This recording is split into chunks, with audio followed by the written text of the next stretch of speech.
I care about the people I work with. I care about our teams. I care about every guest that comes into our restaurants to such a level that it drives me crazy, right? And so I also know that if we seek to try and be perfect, that we're going to be great. And that really goes back to Jim, the Good to Great book. Seek perfection every day, and you'll be great.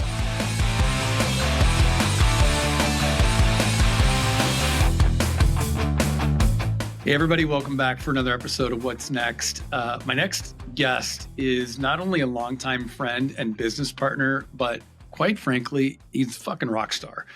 Guy is a triathlete, I think 13 times over. He can correct me on these things. For one of them with World Vision, carried massive containers of water through the entire event because he was bringing light to the need for water. He has built a restaurant company from ground up and now is in his second iteration, if not third. First one went to 37 franchise locations, one of which was in Mongolia. So we're going to talk about that. And all around, he's a guy that not only really exudes that culture wins, he does it from the ground up. So I am so excited to welcome good friend Billy Downs. BD, welcome in. Thank you, Bryan. It's great to be here, and excited to now be a part of your podcast instead of just listening. It's been fun. Congratulations on this awesome What's Next podcast.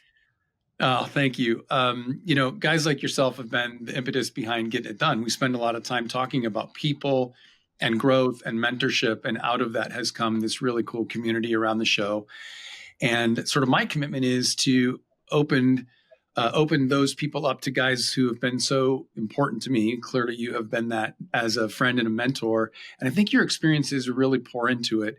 And again, we could talk everything from how hard it is to train for marathons and triathlons. And as a goalkeeper, I have no interest in that. And the other end is this really cool business aspect, because you're in a meat grinder, no pun intended, of an industry in the hospitality and food service business where failure rates are high, especially coming out of COVID, all the challenges. Wages are always being challenged. And I think the culture in general can be really, really tough to manage. So that's a place I want to dig in today. But before we kind of get into the meat of that, it seems based on your history, I mean, you've been in the restaurant business since you were 14 or 15 years old. Like, was this always the thing for you? You were going to be in this industry? Yeah, I think it was just in my DNA, to be honest with you. So my grandparents had a catering company long before I was around. And, that kind of culture of hospitality and food service permeated the entire family. My mom's brothers and sisters, they were all a part of the business at one time. Although I didn't get a chance to work in the catering company, which was called American Catering, which I think is just so cool, Detroit, Michigan, and very proud of that heritage. But then my grandparents had 30 grandkids, and it was amazing. Out of the 30, at one time I counted 22 of them had worked in hospitality somewhere, which is crazy. So it was a natural fit for me at age 14 to kind of go to downtown Northville, where I grew up, and got a job in an ice cream store. It was a lot of fun. Ironically, it's the only job so far, although you never know, that I was fired from. And it was a good learning experience right off the bat about just basic business stuff of being on time and stuff. And for some reason, I couldn't convince my boss that baseball practice was more important than working. So we had a good learning there. But so age 14 was when I did that. It was one of those things about, work at my age then. I had a family of 6 kids that I grew up in. My parents did the best they could, sent us to, private Catholic schools, cost them a lot of money, but there wasn't, a lot of extra money. So if I really wanted to go do something fun, often that was me figuring out where to find the cash. So it was great, built in a hardworking kind of mentality from day one for me. And then just kind of kept working in high school and college and restaurants, went to Michigan State. And although I didn't intend to be in the hospitality business school at Michigan State, which is one of the best in the world, I went to Michigan State actually thinking I was going to be an engineer. And to some point, I guess I really am a food engineer today still. But was really blessed to go to the School of Hospitality Business there. And that's where it just kept rolling, buddy. So, Man. So I'll fast forward a little bit, and we're going to come back to Mongolian barbecue because it's just iconic here in the Midwest. It was one of the first things I remember after I moved here in 1991, just as watching it grow and not even knowing you at the time. You're now president of Ford's Garage, the entire franchise organization. You're also the first franchisee in which you and I are business partners in, and our managing partner here in Michigan. So between that, Mongolian barbecue was your chance to do your own thing. So I think it'd be really cool for people to hear, how did you get into that? And I know part of that took you over to England to work with business partner Matthew there, and then come back. So what's the story there? Yeah. So the kind of the short version of this story is I was at Michigan State in hospitality school looking for an internship, kind of a key internship in between my junior and senior year, and networked through a contact my dad had, and ended up in London, England, working at a pub. Great. I was 21 years old, absolute blast. And Is it the also true gentleman, you lived above that pub? I that one I didn't, but eventually I did at one of the restaurants we opened, which was really hard.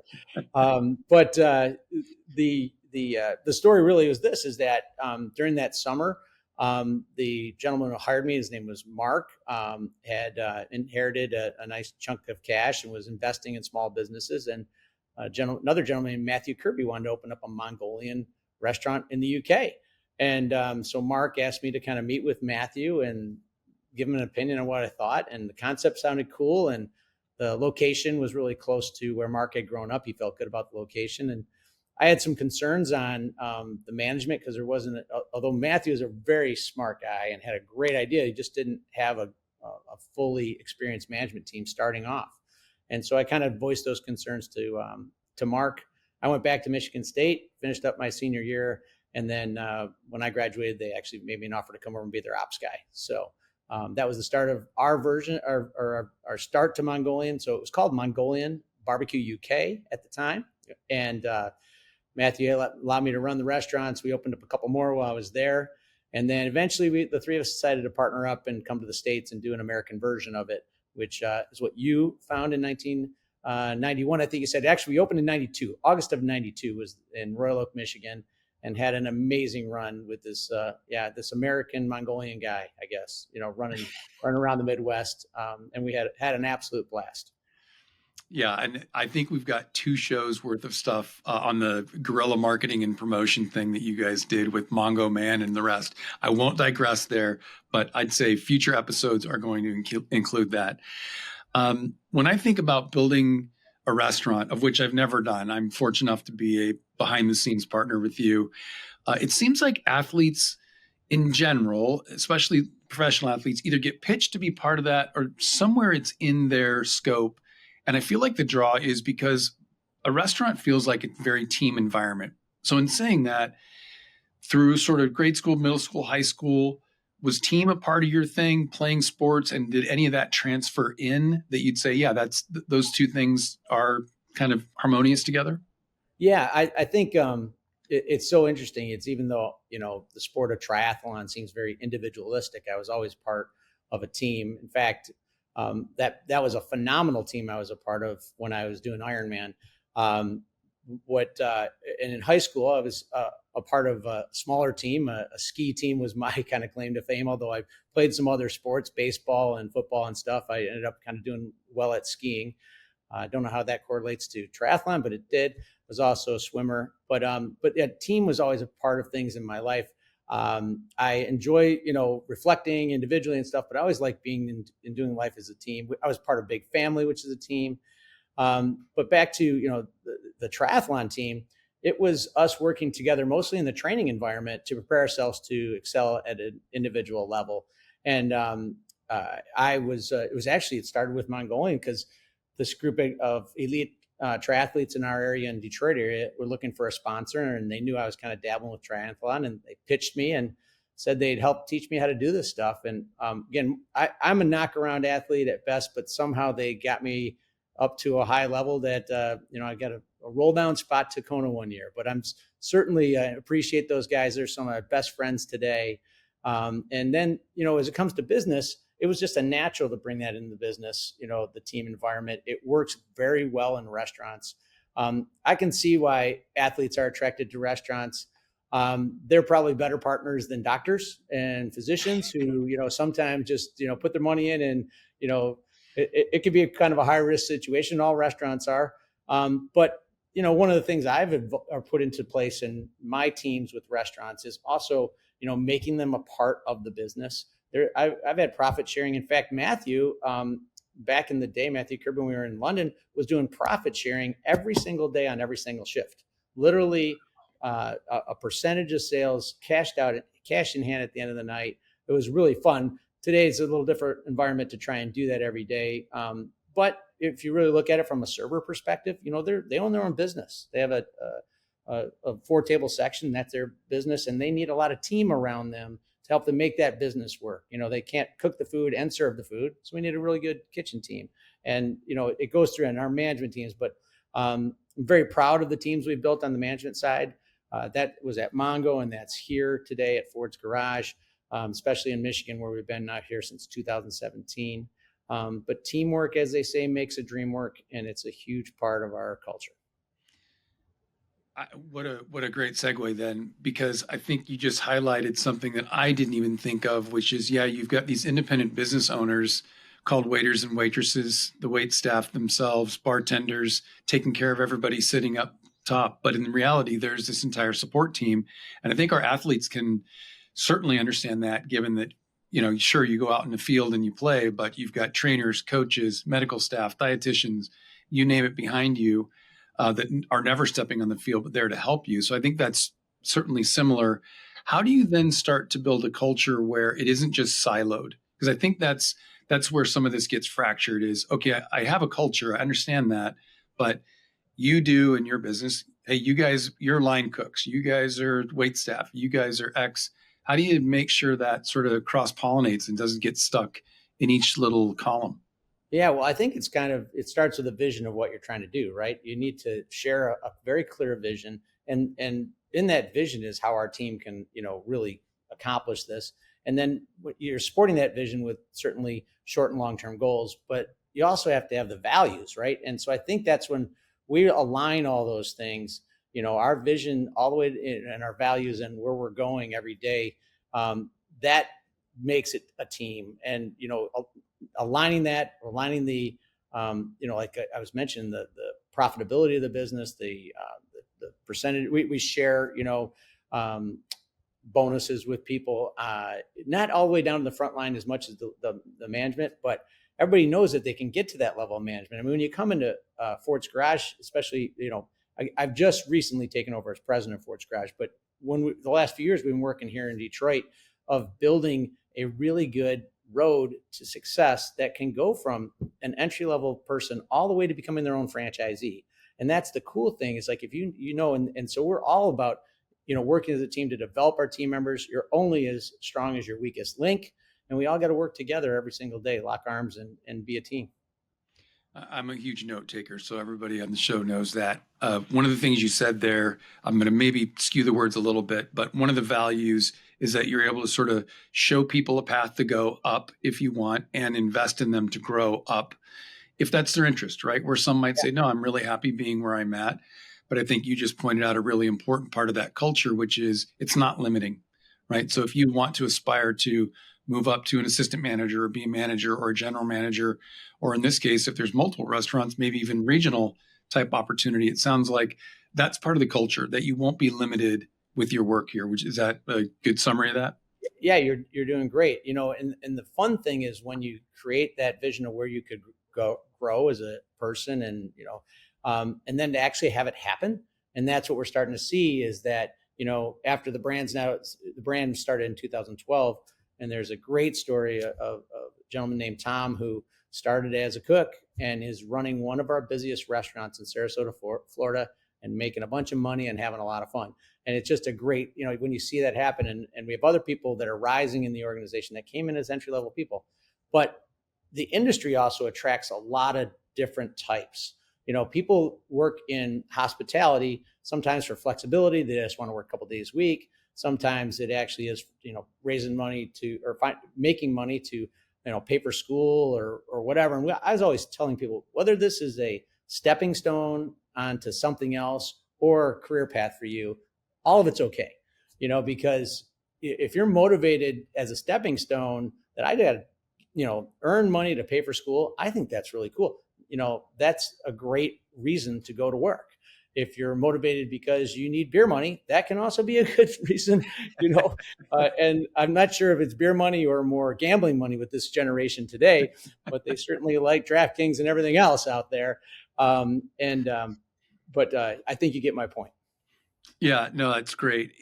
Finding your place, the motivation. I guess to know that you'd have to ask the questions, right? So I'm going to zoom out just for a second because I think it's really important. Not everybody runs a restaurant. Not everybody has that. But most of the people listening to the podcast either are in business for themselves, thinking about going in that direction. But no matter what, they're going to start with a team of one and then grow up from there.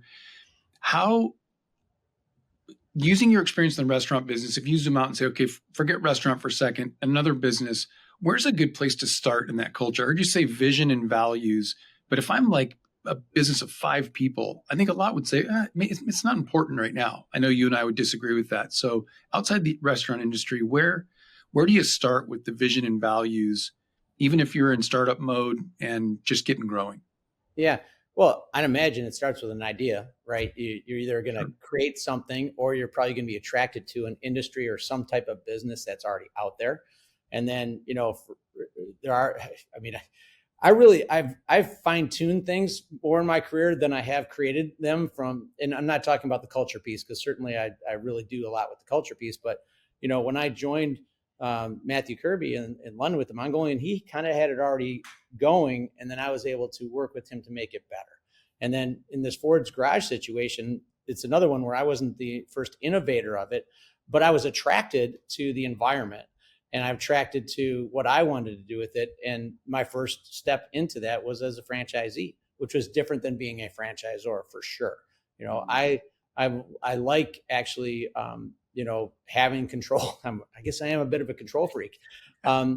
But to answer your question, I think, if I'm an athlete and I'm, X amount of years in my career and I'm looking at, I want to start learning something. I mean, in my downtime, not too different from what you did with your career, you learned all these different ways that a business could be run, taking advantage of an opportunity that was in front of you that a lot of people don't. And I don't know how much you shared about your experience with the Illich organization, but learning the different parts of their business, I know you've shared it with me, was huge for you. And so, if you can figure out what type of business you want to have, what that environment looks like, I think you can then start to etch out the values. And certainly my career path, before I went and worked in London, I literally wrote down a personal mission statement. And I built my career out of that personal mission statement. It's the funniest thing, it's the dorkiest thing, like, oh, write your personal mission statement out. Well, I did it.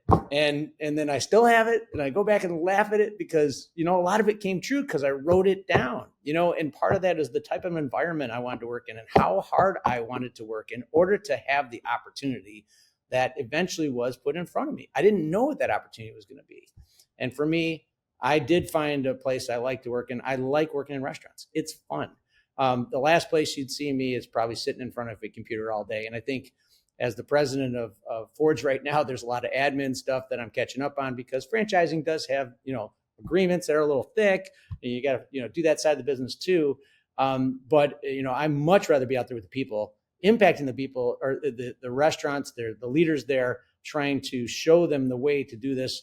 And now I'm trying to systemize a lot of that stuff. So don't know if I'm perfectly on target, but I have seen athletes who do dabble in things that they're not good at and lose money. I've seen them put other athletes, realize that they have to put in their time, in a new industry that they're maybe how hard do athletes train for their sport, right? Incredible amount of time. You have to actually think about it. I need to train that way. I can bring the same disciplines over, but I might have to spend a little bit of time in the industry. Heck, the advice I got when I was coming out of college is go learn from other people and make a bunch of mistakes with them before you go do your first thing. Well, if you're getting older, maybe not as easy for athletes to do that. But I have seen other athletes, really put a little time in. And, what is it? It's Malcolm Gladwin's tipping point, right? You got to And then one of the things he studied was 10,000 hours in some business, and if you can put those 10,000 hours in some way, you're going to get to know it pretty well. Well, the two things, and interestingly enough, I think we get some good sort of range there, which is write it down. I mean, you said that when we were talking about values and mission. And ironically, and it's been a recurring theme with our guests. It's like taking that personality test and you're like, oh man, when I take that in 10 years, it's gonna be totally different. And oddly enough, it's pretty much the same. Like we are who we are. Yeah. And I know that about you. You are the same guy on Tuesday as you are on Friday, as you are on Saturday, as you are in front of the employees, as you are with the family, as you are whether you're going to church or helping a group. BD is BD, and that is phenomenal. And my guess is what you wrote down probably didn't change much because you had a pretty good idea of who you were. And the second part is, so I'd say that for anybody, write it down and just be okay with writing it down and see what comes out. You were obviously pleasantly surprised and have really had a career out of that.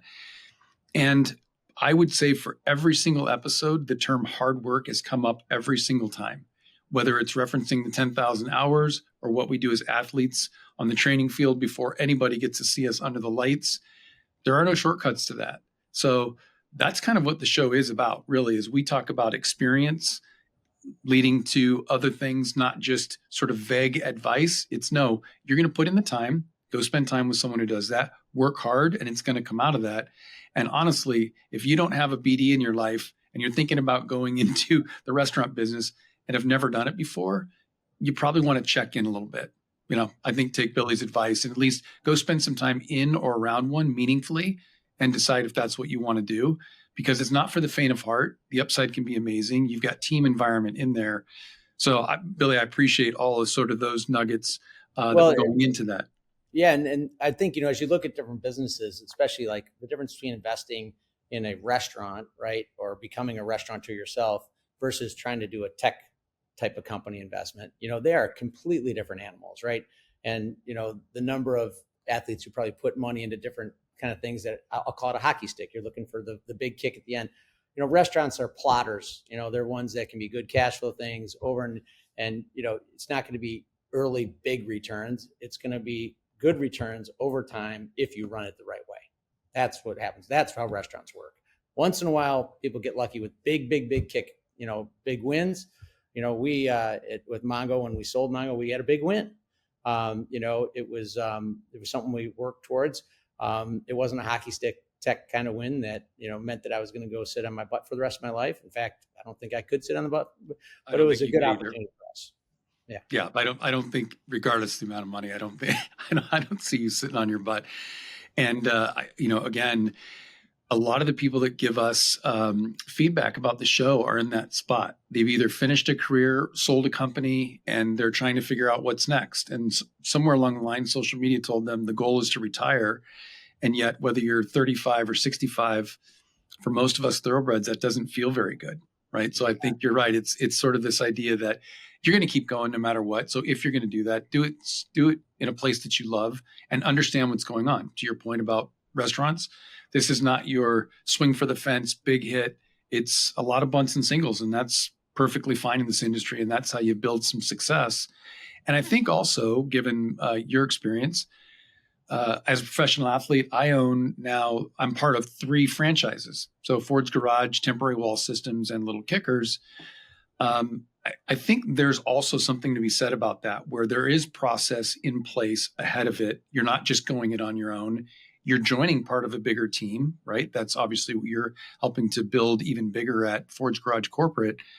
Maybe speak into that a little bit, because you had a chance to see it, having created one on your own and now being in charge of not revamping, but sort of amping up the opportunity. So how would you see franchise opportunities for those that have never been in it before? Yeah, well, and it's amazing to see the number of, franchise businesses that are out there globally. It is incredible. Almost every part of the business world has some franchise system that's been built. Why would you buy a franchise? You would buy a franchise basically because someone else has gone through the time or spent the time, energy, and the money to develop something that works. And when that model worked good enough to bring others along, which would then they'd bring their capital, helps to spread the risk of growing a brand, right? And so I think franchise models, not all of them are great. and they can work where, you're paying for that expertise because you don't have the time, right? Or you don't have whatever it is. So I think that's a attractive way. When we now sell franchise in the restaurant industry, we don't mind athletes coming along that maybe aren't restaurateurs, but what we will be, super anal about is making sure that the operator has experience and understands it. I can't convert you to a hospitality, experienced manager overnight. You can learn that over time, but you better bring someone on there, like you mentioned, someone like me who can come in and be the ops person. And that's a really important piece to our puzzle for restaurants. And then you were kind of asking a bit about, I've done this twice or whatever. And when I did sell, right, and then I was in that position where some of your athletes are finishing or they sold the company or whatever it is, what happened next for me? And there was this interesting time, like, okay, I signed this non-compete. I'm kind of stuck here for a little while. What am I going to do? And I was already doing nonprofit work, which you and I have overlapped with World Vision. And it was during that time that, I would, in prayer, be looking for, hey, God, open the next door, make it, clear to me what you want me to do. And there was a number of times when I'm literally doing this charity work or other stuff, doing consulting and not making any money. And you should ask me an example of that. Maybe it was with Ford. And my wife is saying, what are you doing? And I'm like, I'm trusting where God has taken this. And over again, I was affirmed, no, you're just, and one time I was at a concert and I was literally praying at the concert. It was Amy Grant concert, by the way, can show my age a little bit. And I just let it go and just, God, are you sure? And all I heard was, keep doing what you're doing. I'm like, okay, let's keep doing what I'm doing and just trusting. But through that, I'm looking for these things. I was still looking, right? And then, the Ford thing is so funny. I had connected with Ford in 2009, right after I had sold my company, and they were looking to put the Ford brand into different silos, different places, different channels would be a better example. So some of you may remember 2009, not a great year. Ford was having a horrible year. They actually survived, didn't take the government money, but didn't end up in bankruptcy, right? And so they were telling their marketing companies, go out and find us ways to get our brand in front of people. And a restaurant was one of those ideas.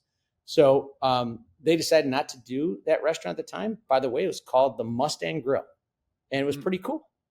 So fast forward to 2012, and I didn't know about it, but some other guys come up with this thing called Ford's Garage and create this new brand, which Bill Ford, who was in our restaurant in Dearborn last night and was telling this story, found these guys kind of knocked off Ford, and he said, this is really cool. We need to license these guys. And that's what he did. And so his legal team was like, no, cease and desist. And he's like, no, this is cool. So, and then 2 years after that, that's when Ford called me again and said, hey, would you take a look at this brand? And it was John Nenz, the head of licensing from Ford, sends me down to Fort Myers to look at these 3 restaurants. And I went into them and I looked around and like, whoa, something cool is going on here. I went back and I said, this place is awesome. These guys have nailed this thing. They do have a few things they got to work on. Food was inconsistent and they really lack systems and training. But I said, John, those are fixable. And that's the conversation my wife had when I spent all the money going there on my own. Ford didn't pay me anything. I gave him the advice. And, sometimes you just got to trust that it's going to go somewhere or whatever. And then 2 years after that, I get a call. Would you like to be the first franchisee for Ford's Garage? Crazy. Well, I'm going to circle this back to culture because I think if you're working out, maybe you missed this right in between reps here, but that servant mentality, servant attitude, Billy, to your point, I think my wife Denise would probably started the podcast. What for? I'm like, we're getting the word out. I don't know yet. There's some unknowns, but I do think God's saying, look, there's a place this information is going to matter. It certainly was speaking to you. God's speaking to you through be patient and follow that path, not just retire and go play golf 8 days a week. In following that and having that servant attitude, I know personally in our restaurants up here, if I go into any of them and mention your name, and 99% of our staff doesn't know who I am, but every single person will have a huge smile on their face when I mention BD or Billy. I don't need to say Billy Downs. and I don't need to say what BD stands for. Everyone that works for us smiles. Like, we love Billy. And it's that same servant attitude. Do you think that is, like, if you look across all your peers, not just in the restaurant industry, but all of the business owners that you know, is that servant attitude like a have to have? Is it mostly out there? Where does it fit? And how do you make sure that stays in a business? I know that's a couple of questions rolled in, but Well, no, that I think servant it's attitude. a great question. So, in today's world, I think hospitality is in a lot of different businesses. So, it certainly is in restaurants. It certainly is in hotels. But I always this is not difficult, right? I say the root word of hospitality is hospital. People, just let's focus there. And then what happens at a hospital? You take care of people. And so I do think that commonality is in the other leaders that I see in our industry. In fact, I was just I'm on the Michigan Restaurant Lodging Association board right now, and was up with a bunch of the board members this week. And we're kind of fighting for, lobbying for stuff together to help us have a longer, better future, and in a very challenging, cost-driven environment right now with inflation and cost of real estate, blah, blah, blah. But what was great as I was hanging out with leaders that, the same things happening in their organizations that happens in mine is that, the right leaders who do care and do take care of people are the ones everybody knows about. There's an old Outback guy. His name is Mark Weibel. And I actually ran into him. I haven't seen him in a long time. He's a little bit older than me, had a great run, but I now have one of his direct reports works for me at Ford's down in Florida. And I'm like, hey, I was with Mark Weibel yesterday. He goes, you know what Mark Weibel did for me when I was a young dude? He goes, this guy was a joint venture partner for Outback. He'd pick me up at the airport. We'd go work on all the construction stuff that we had to do, blah, blah, blah. Then he'd sit me down in the restaurant when he went to run ops. And Outback back then was just open at dinner exclusively. And then he'd work a whole shift. And then he'd go out with me afterwards and then take me back to the hotel and then pick me up the next day, take me to the airport. He says, that's the type of servant leadership that those are the type of people I want to work for. So it is a commonality that you see that, not in everybody, obviously. I think if what doesn't work in hospitality is kind of the opposite of being not a nice person, not really caring as much, making it more about you than all of us. And, I worked for one organization. It was a huge learning experience for me where the ownership was just horrible and treated people terrible. And I was like, ooh. And that's a name. I won't tell you who that was, but it was before I started my company. And it motivated me to be the exact opposite, right? We're going to go over the top and take care of our people so that they want to stay. And that's what's happened so far. So I appreciate that, because I do think regardless whether you're in the hospitality industry, meaning the restaurant business or service, high velocity sports, our sports facility, you could say we're a competitive environment that's about hosting sports games. But at the end of the day, we're really about serving parents and players and putting them in an environment that's safe and friendly and joyful. And oddly enough, you look across the landscape of other sports facilities, and they're not all created equal, and they don't all succeed at certain levels. I guess this is a pat on our own back, but we're in the top 2% of facilities around the United States, not only for profitability, but retention. And so I think, profitability follows actually, but the retention of our parents and players, we're at the upper echelon for what you just described. And I'm saying that as much because I do know our culture. I've obviously got to see it with you, that it starts at the top. And so I'd say for anybody listening, again, regardless of what your industry you're in, or if you're thinking about going into a spot, when you write down that vision and what your mission is and what your core values are, think about who you are, right? Because if the culture is different than you, and Billy was kind of saying that you can't create this warm culture if you're not a warm person. And so those two things won't jive, because eventually you will come out in the organization, and how you are is how it's going to go. You can reinforce that through process procedures, of course, but you really have to make sure that who you are is where you need to be. And so as in saying that, Billy, if you had to distill it down to, I call it the superpower. I didn't invent that, obviously, but what's your superpower when you look at not only just running a restaurant, but now in charge of many restaurants, in charge of an organization? What's a superpower that you bring that you would say transcends work, family, community, all of those things? Well, we probably are at the core of like it is that I do care is probably one of my superpowers. I mean, and when you care, you can make a difference. I'm not the guy who can survive on, 5 hours sleep, and I meet people who can, and it's just not me. I need kind of 8. But the other thing, for some reason, I can just keep going, and it's fun. And I mean, I might just run out of energy one day. You and I have talked about balance and stuff like that. And, I don't know if I always have the most balanced life, but it's fun to just, I think the energy that I can bring sometimes, you do not want to give Billy more than one cup of coffee. I'm just going to tell you that. And so I've kind of got that.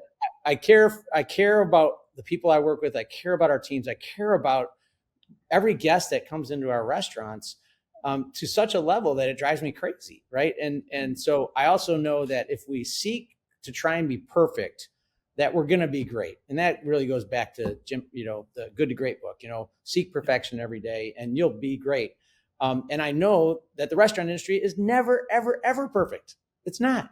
But if you're seeking that, so that would be kind of the superpower. I would say it's a combination of those things. And but to the root of it, it's that I care.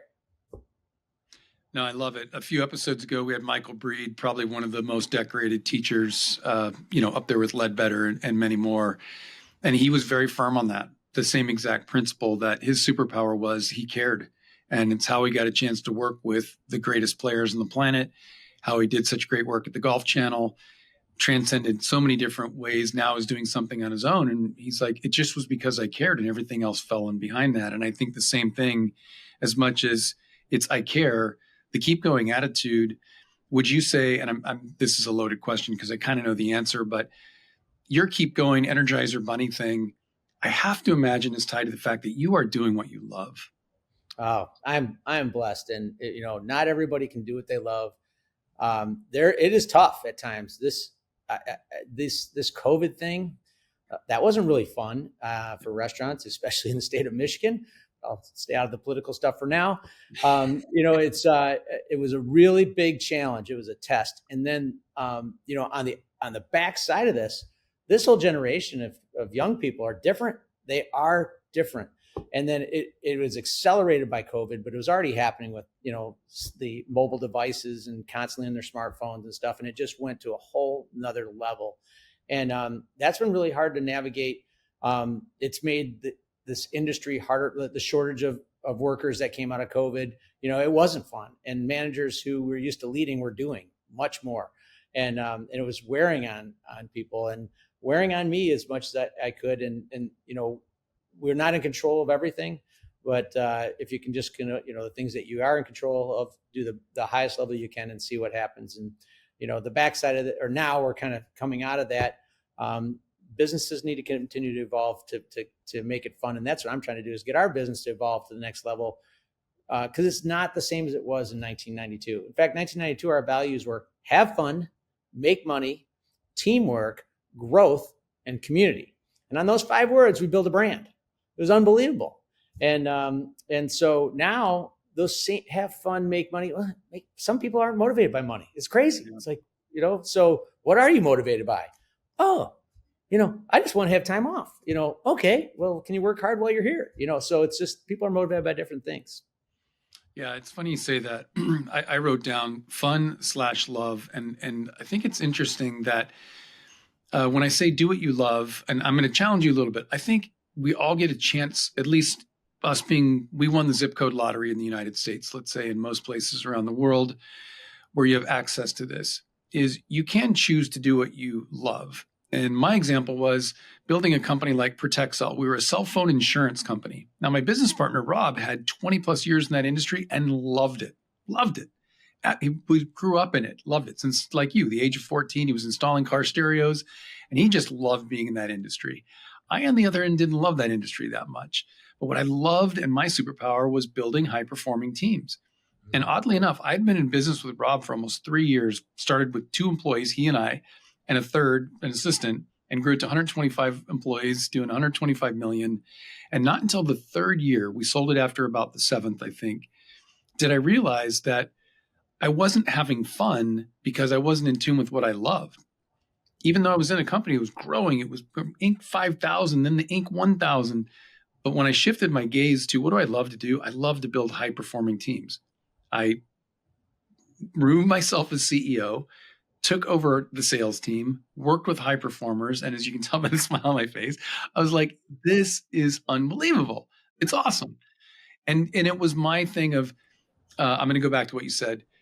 If you're only looking for fun in the business you're doing, creating, building, whatever it is, I think that will run out. Honestly, to your point, you're going to run into a COVID. You're going to run into something that happens politically in your state or county or community that's going to shift things, and it won't be fun. But if you love what you do, the fun will ebb and flow a little bit, but the love will come through. I really firmly believe that, Billy. I've seen you do it. I'm excited to see what you're going to be doing there at Ford's corporate level. To me, like, if there's nothing more you hear on this show, the difference between fun and love, right? And we can extract that all the way out to our marriages, right? When we're really in love, the fun's going to come and go. You've been married a long time. I've been married a long time, thankfully, by the grace of God. And yeah, sometimes I know I'm not fun to be around or be with when we're building businesses and don't have balance in our lives, but the love is there. And at the end of the day, that survives all things. So I really appreciate you bringing that up.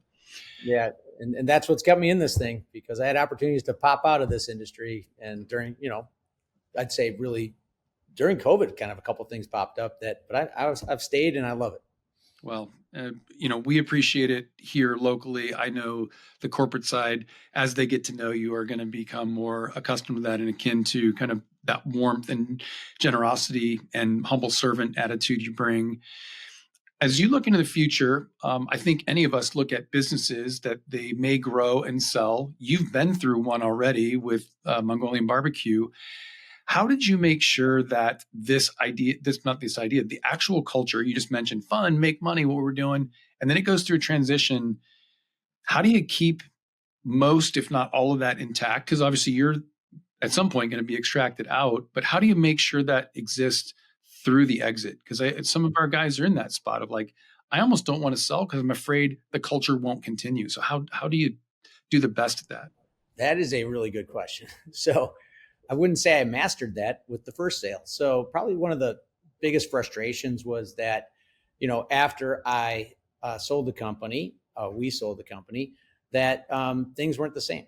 It was a slow kind of change at first, and it got a little accelerated, and it was a different culture, a different organization, and different goals and values. And, within this was bedded, the company that bought us was an equity company, great guys, Detroit guys, who partnered with a management company, an experienced operations team that I think the operations team took the business of the brand to a different place than we all thought. And over time, the restaurant slowly kind of unwinded, people unwinded. The true blessing today is, now people I worked with 15 years ago are popping back with us at Ford's, which is kind of fun. But I think if you're going to sell your business and you're going to sell it, you need to know who you're selling to, right? And then they could be longer term partners with you if you take an earn out over time, or in our case, it was disappointing that I sold it. I hope that they carried the vision forward, but it didn't happen. And then, people I loved who were there running these restaurants or franchisees in the system, they were less and less happy as time goes on. I've been able to maintain a lot of those relationships. Just had lunch last Saturday with one of my past franchisees down in Florida. And, it's just like, Billy, I just loved it when you were there. It wasn't perfect, but I loved it when you were there. And so I think, if you're going to sell your business, you need to know who you're selling it to. And if they're not aligned on the same values, you're probably going to have a different business coming out the other side. If you can find a group, and really we sold in 2008, which is laughable. Like there was like 2 restaurant deals done that whole year. But we had 5 different types of suitors. And we literally did a dating game with these 5. It was we hired an investment banking company. They went out, they took it to market, came back with 5 interested groups, and they were all so different. And then monetarily, and this is probably says a lot about me and Matthew and stuff, we actually took the lowest offer. It's kind of crazy. There was hair on the middle 3 offers that was terrible. And it came down to the final 2, the best offer and the lowest offer. And we just felt the company would be a better financial position. the company would be better cared for if we went with that offer. And truth be told, too, most likely to close, which had something to do with it, and it did. And then if there's one thing that did happen that was great after Mongo, we grew out of a lot of debt. We leveraged out of it. I mean, it was during the early 2000s, securitized lending was a big deal, and they gave us way too much. Okay. And the company that actually did isn't even here anymore. They're gone. So, but we still had the debt, and we still had to get rid of it. So the sale helped us really retire a lot of debt. And the new company had very little debt. Now the equity firm is eventually going to leverage it, but I don't know. I think the moral of the story is you need to know who you're selling to, and if it's important that the company survives for at least a longer period of time, then they got to be aligned. But once it's out of your control, Bryan, it's out of your control. That's the truth. Yeah, I think you're right. That's the truth. And it's the hard truth. And at some points, you have to make the best decision that you can. Both you and I have lived through a transaction or two of companies, and you do the best you can. You do have choices, which is good. I had a similar story as we were selling ProtectCell between a group that wanted to move the entire organization and essentially release 65% of the workforce on day one. And the other kept everything intact, at least through our tenure for the 2 years we were there. And I think we lost 5 employees out of the 125 who all actually moved on to work in bigger companies. So you're right. It's not always about the money. It's about where things are going. You can only control what you can control there. And the transition can be tough, especially when it's not your baby anymore. So I think those truths are great to hear, because we'd like to believe it continues on forever, which it doesn't. But I think picking the right partner is your point to that. As we kind of come to a close here, I really consider you culture king. You just own it. You love it. You breathe it. It is who you are. For someone who says, what do they want to be known for? And to be known for, I care, I think says a lot about how you build that sort of culture element in what's going on. What would you say? We talked a lot here, but if there was sort of one thing you said, if the audience gets this thing about culture, regardless of whether they're just starting or 15 years into a company and are like, man, this has kind of got me thinking about it. Is there one, maybe two things that you'd say, just focus on this first, and then the rest will fall out of that? That is an interesting question. It's like, if I was to say focus on one thing, in any business today, and so I still do kind of some teaching and adjuncting professor kind of thing up at Michigan State with hospitality school. I've never really taken on a whole class for a whole semester, but I'm up there often in the classroom. And when we're teaching hospitality, it's interesting because it's much easier for me to hire someone who comes with the I care gene than it is to teach them the I care gene. So we actually do look for that, like people who say things like, well, what do you do with your time? Well, I take care of my grandma. She's in assisted living. I like, oh, well, hey, that might be something that's there. So I'm looking when I'm interviewing for not only the I care gene, but I'm also looking for the purpose that they're there. Those are key things. And then, the normal stuff. But back to this commonality, it's like, I'm at Michigan State, and not everybody wants to work in restaurants. When I was growing up at Michigan State, there's a lot of people who want to work in restaurants. Today, the hospitality school has evolved to a number of different businesses. It's overlapped with an entrepreneurial program, but I keep telling them hospitality is in everything. It is in your phone when you're trying to book something, an airline flight or whatever. There's still this hospitality, this service part of this that's going to be in there, and no matter what business you're in, I think you'll miss the boat if you don't realize that customer service is a part of this, right? And so if you can find ways to take care of people within whatever business you are, especially your customers, then you will have a much better chance of being successful. So I know it sounds kind of dorky, but it's true. And I was preaching 2008 that dealerships need to put hospitality into their dealerships. I probably could have gone and made a career in that. Today, now you're getting lattes and they're dropping off the cars at your house. I mean, they figured it out, and so I think it just goes into a lot of different businesses, if not every business. Wow. I wrote down, look for the I care gene. And you could probably read volumes of books and watch many YouTubes on the questions you might ask people, not only in interviews, but if you're thinking about reshaping your culture, find the first group of 4 or 5 that you trust, regardless of what level they are in your organization. And my guess is if you find people with the I care gene, you're going to get a really good start. Billy, that's absolutely perfect. It's great, right? And it suits what you do for your culture. And hospitality bleeds throughout. For us in the sports tech world, we know things move fast and they break often. And I'm looking for the person. One of those qualifying is, can you stand in front of the goal and say, pass me the fucking ball? I'm not going to say, hey, Billy, if you don't mind getting around to it, after you beat that guy and pick your head up. And then if you could pass it to me, and then I might, because I'm still kind of open, if you could. No, we need to move fast and go. And at the end of the day, if we miss, we move on to the next, no hard feelings. And that's one of the things I look for in our culture, right? So I think it has to be unique to what you do. But in the hospitality, and it pervades way more than just restaurants, I love it. Look for the I care gene.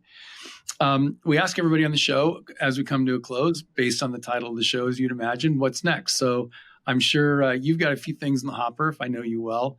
But what you can share, because I know you've got a couple of new things going, but of what you can share, what's next for Billy Downs? Well, thanks. I mean, certainly with the brand Ford's Garage, it's a fun brand. It is a multi-generational. I mean, we say 8 to 80, and I don't want to even limit it at that because, young kids younger than 8 like it, and people in their 90s like it. But there are very few restaurant brands that can have that much wide appeal.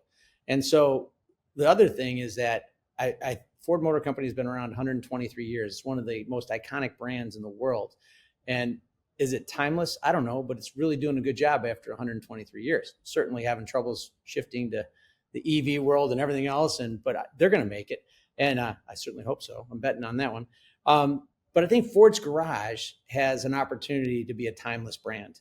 And can it not only be a wide appeal, but continue for the next generation to be attractive and the next one? And there are just very few restaurant brands that have been able to accomplish that. I will give you one, and they're not necessarily as strong as they ever were back in the past, but Hard Rock Cafe was founded in 1971 and is still around. I've been visiting a couple of the restaurants and looking at it like, why are they still around? What are these guys doing? And the commonality in their experience is they are doing an okay job with hospitality. They are doing an okay job with food. Yet to meet someone who said that Hard Rock Cafe had the best burger in the world, because they don't.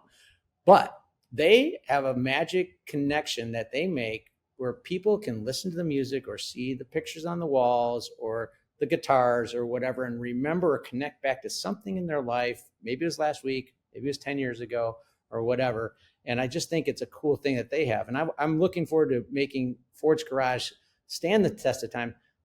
This is weird, but I told this to my team and they're like, well, Billy, you might be dead. And I said, I don't care. This is a long-term play. I'm not here to make this my legacy. I'm trying to help this brand stay around for a long time. That's a big deal for me at Ford's Garage. We have a couple other things we're working on. The hospitality, if you haven't figured it out, it's a big deal to me. And I think we can take it to the next level. And I hope to share more about that in the future. But I see some definite opportunities for us to, use systems and process to achieve a higher level of success. And so I'm working on that. And then short term, these costs are out of control. It's everywhere. So I got to kind of work with my team and some experts outside of my team and rebuild this mousetrap so that, our physical plant can make a better return on investment for traditional investment. And so I think those are my kind of big 3 that I'm going to enter the new year with. And I am excited about it. And it's really just kind of I'm only on like day 100 right now, but I gave myself for the first 90 days to kind of see what's out there. Had to make a couple changes like you'd expect, and then started thinking very strategically. And now this is where we're at and where we're going. Wow. Well, said like a true triathlete. You got 3 things, you're going to go crush them all. And I love the fact that building a brand for you is not about, and I think it'd be no surprise to our audience after listening to this episode, it's not about BD. It's about a company that was started 123 years ago, and from supporting at a restaurant level within part of a bigger brand, your hope is it goes 123 years or more in the future. And I think that certainly speaks to who you are. Billy, thank you for being on the show, man. This is awesome. I feel like a little selfishly, like these are all the questions I just want to ask. Hopefully it was valuable to you as an audience. Thanks for being on the show. If you like it, please subscribe, hit the like button, send us comments. That's how we get great guests like Billy on the show. And again, Billy, thanks for joining us. Thank you, my man Goose. You take care. All right. Thank you. Hope you enjoyed What's Next.